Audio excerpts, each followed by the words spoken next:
मैना का कोप भवन में प्रवेश, भगवान शिव का हिमवान के पास सप्तर्षियों को भेजना तथा हिमवान द्वारा उनका सत्कार सप्तर्षियों तथा अरुंधति का और महर्षि वशिष्ठ का मैना और हिमवान को समझाकर पार्वती का विवाह भगवान शिव के साथ करने के लिए कहना। ब्रह्मा जी कहते हैं, ब्राह्मण रूपधारी शिव जी के वचनों का मैना के ऊपर बड़ा प्रभाव पड़ा और उन्होंने दुखी होकर पति से कहा, गिरिराज, इन वैष्णव ब्राह्मण ने शिव जी की जो निंदा की है उसे सुनकर मेरा मन उनकी ओर से खिन्न और विरक्त हो गया है। शैलेश्वर, रुद्र के रूप, शील और नाम भी सभी कुत्सित हैं। मैं उन्हें अपनी सुलक्षणा पुत्री कदापि नहीं दूंगी। यदि आप मेरी बात नहीं मानेंगे तो मैं निसंदेह मर जाऊंगी।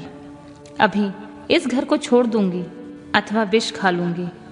पार्वती के गले में फांसी लगाकर गहन वन में चली जाऊंगी अथवा उसे महासागर में डुबो दूंगी, परंतु अपनी बेटी को रुद्र के गले में नहीं मड़ूंगी। ऐसा कहकर मैना तुरंत कोप भवन में चली गई और अपने हार को फेंककर रोती हुई धरती पर लौट गई। उधर भगवान शिव को इस बात का पता लगा, तब उन्होंने अरुंधति सहित सप्तर्षियों को बुलाया तथा मैना के पास जाकर उन्हें समझाने की आज्ञा दी। शिव जी का आदेश प्राप्त कर भगवान शिव को नमस्कार करके वे दिव्य ऋषि आकाश मार्ग से उस स्थान को चल दिए जहाँ हिमवान की नगरी थी। उस दिव्यपुरी को देखकर उन सप्तर्षियों को बड़ा विस्मय हुआ।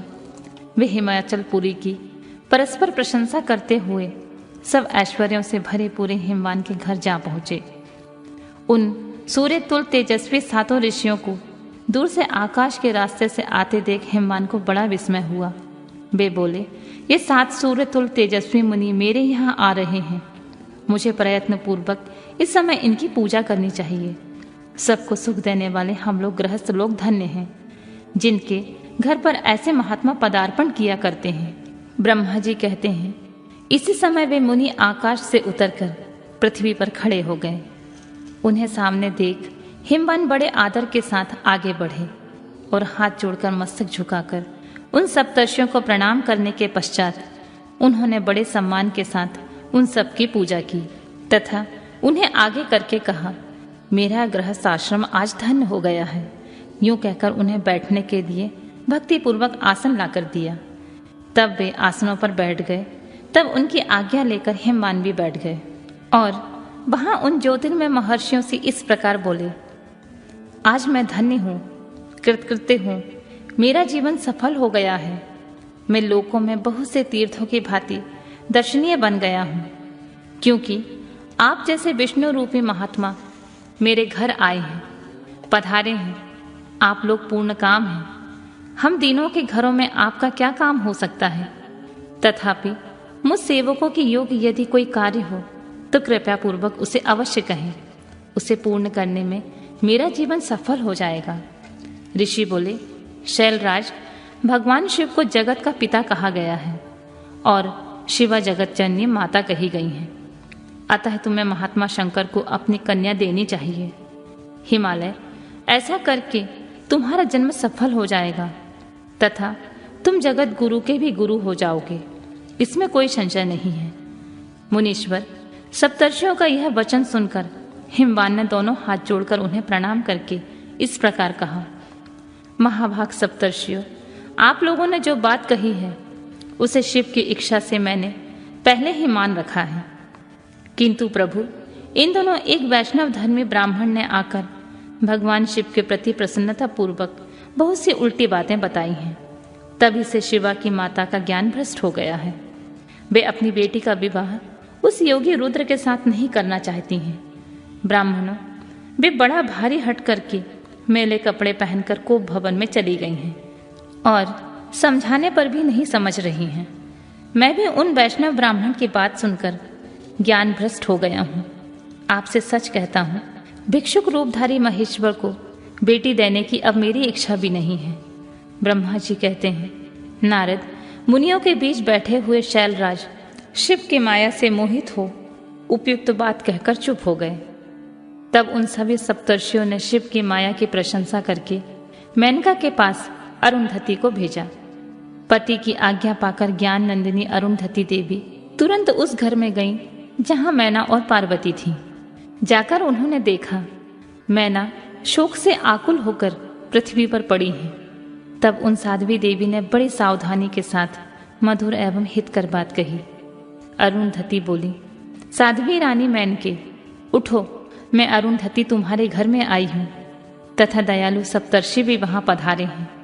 अरुंधति का स्वर सुनकर मैना शीघ्र ही उठ गई और लक्ष्मी जैसी तेजस्विनी उन पतिव्रता देवी के चरणों में मस्तक रखकर बोली, अहो, हम पुण्य जन्मा जीवों को आज किस तरह पुण्य का फल प्राप्त हुआ है कि हमारे घर में जगत दृष्टा ब्रह्मा जी की पुत्र वधू और महर्षि वशिष्ठ जी की पत्नी पधारी हैं।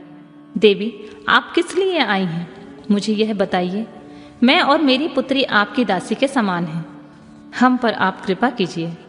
मेनका के ऐसा कहने पर साध्वी अरुंधति ने उनको बहुत अच्छी तरह से समझाया बुझाया और उन्हें साथ ले वे प्रसन्नता पूर्वक उस स्थान पर आई जहां वे सप्तर्षि विद्यमान थे। सप्तर्षिगण बातचीत में निपुण थे। उन सब ने भगवान शिव के युगल चरणार बिंदों का स्मरण करके शैलराज को समझाना आरंभ किया।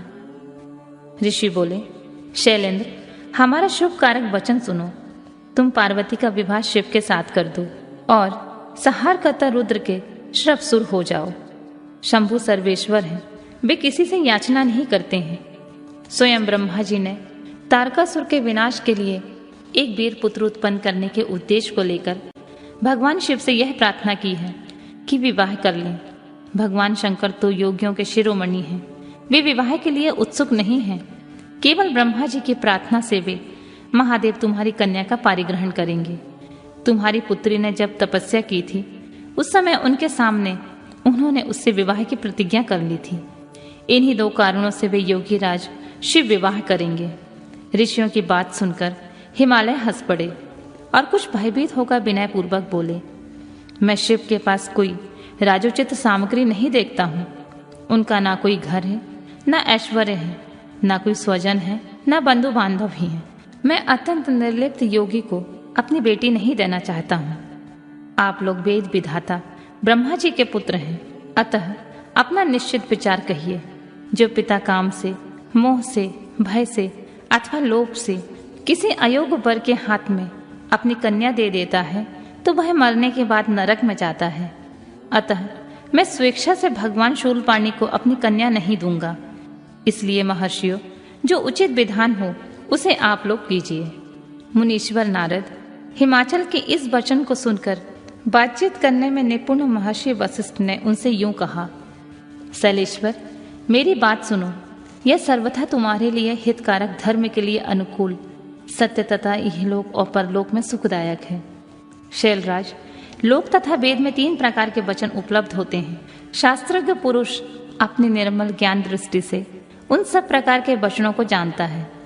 एक तो यह वचन है जो तत्काल सुनने में बड़ा सुंदर लगता है, परंतु पीछे वह असत्य एवं अहितकारी सिद्ध होता है। ऐसा वचन बुद्धिमान शत्रु ही कहता है, उससे कभी हित नहीं होता है। दूसरा वह है जो आरंभ में अच्छा नहीं लगता, उसे सुनकर अप्रसन्नता होती है, परंतु परिणाम से वह सुख देने वाला होता है। इस तरह का वचन कहकर दयालु, धर्मशील, बांधव वचन ही कर्तव्य का बोध कराता है। तीसरी श्रेणी का वचन वह है जो सुनते ही अमृत के समान मीठा लगता है और सब काल में सुख देने वाला होता है। सत्य ही उसका सार होता है, इसलिए वह हितकारक हुआ करता है। ऐसा वचन सबसे श्रेष्ठ और सबके लिए अभीष्ट है। शैलराज, इस तरह नीति शास्त्र में 3 प्रकार के वचन कहे गए हैं। इन तीनों में से तुम्हें कौन सा वचन अभीष्ट है? बताओ, मैं तुम्हारे लिए वैसा ही वचन कहूंगा। भगवान शंकर संपूर्ण देवताओं के स्वामी हैं। उनके पास बाहरी संपत्ति नहीं है। इसका कारण यह है कि उनका चित्त एकमात्र ज्ञान के महासागर में मग्न रहता है, जो ज्ञानानंद स्वरूप और सबके ईश्वर हैं। उन्हें लौकिक बाहरी वस्तुओं की क्या इच्छा होगी?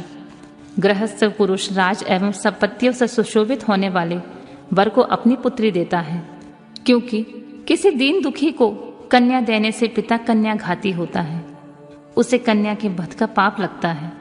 कौन जानता है कि भगवान शंकर दुखी हैं, कुबेर जिनके किंकर हैं और जो अपनी भूभृंग की लीला मात्र से संसार की सृष्टि और संहार करने में समर्थ हैं, जिन्हें गुणातीत परमात्मा और प्रकृति से परे परमेश्वर कहा गया है।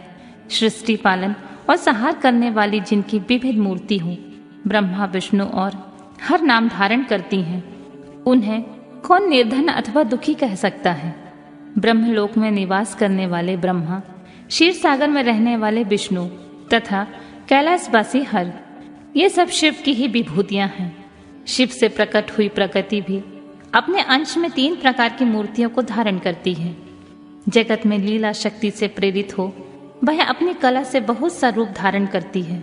समस्त वाममय की अधिष्ठात्री देवी वाणी उनके मुख से प्रकट होती है और सर्व संपत्ति रूपिणी लक्ष्मी वक्ष स्थल से अभिभूत होती है तथा शिवा ने देवताओं के एकत्र हुए तेज से अपने को प्रकट किया था और संपूर्ण दानों का वध करके देवताओं को स्वर्ग की लक्ष्मी प्रदान की थी।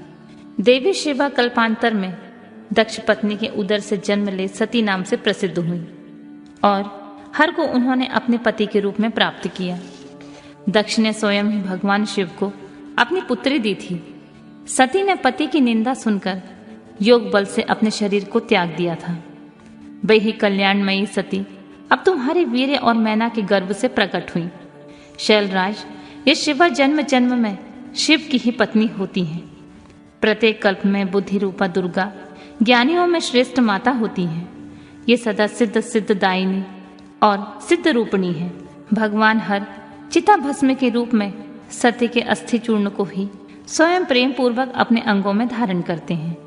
अतः गिरिराज, तुम स्वेच्छा से अपनी मंगलमयी कन्या को भगवान हर के हाथ में दे दो। तुम यदि नहीं दोगे तो वह स्वयं प्रियतम के स्थान में चली जाएगी। देवेश्वर शिव तुम्हारी पुत्री का अनंत क्लेश देखकर ब्राह्मण के रूप में इसकी तपस्या के स्थान पर आए थे और इसके साथ विवाह की प्रतिज्ञा करके इसे आश्वासन देकर वर देकर अपने आवास स्थान को लौट गए थे। गिरे, पार्वती की प्रार्थना से ही शंभु ने तुम्हारे पास आकर इसके लिए याचना की और तुम दोनों ने शिव भक्ति में मन लगाकर उनकी उस याचना को स्वीकार कर लिया था। गिरीश्वर, बताओ फिर किस कारण से तुम्हारी बुद्धि विपरीत हो गई है। भगवान शिव ने देवताओं की प्रार्थना से प्रभावित होकर हम सब ऋषियों को और अरुंधति देवी को तुम्हारे पास भेजा है। हम तुम्हें यही भिक्षा देते हैं कि तुम पार्वती को रुद्र के हाथों में दे दो। गिरे, ऐसा करने पर तुम्हें महान आनंद प्राप्त होगा। शैलेंद्र, यदि तुम स्वेच्छा से अपनी बेटी शिवा को शिव के हाथ में नहीं दोगे तो भावी के बल से ही इन दोनों का विवाह हो जाएगा। तात, भगवान शंकर ने तपस्या में लगी हुई पार्वती को ऐसा ही वर दिया है। ईश्वर की हुई प्रतिज्ञा कभी पलट नहीं सकती। गिरिराज, ईश्वर के बस में रहने वाले समस्त साधु पुरुषों की भी प्रतिज्ञा का संसार में किसी के द्वारा उल्लंघन होना कठिन है। फिर साक्षात ईश्वर की प्रतिज्ञा के लिए तो कहना ही क्या है।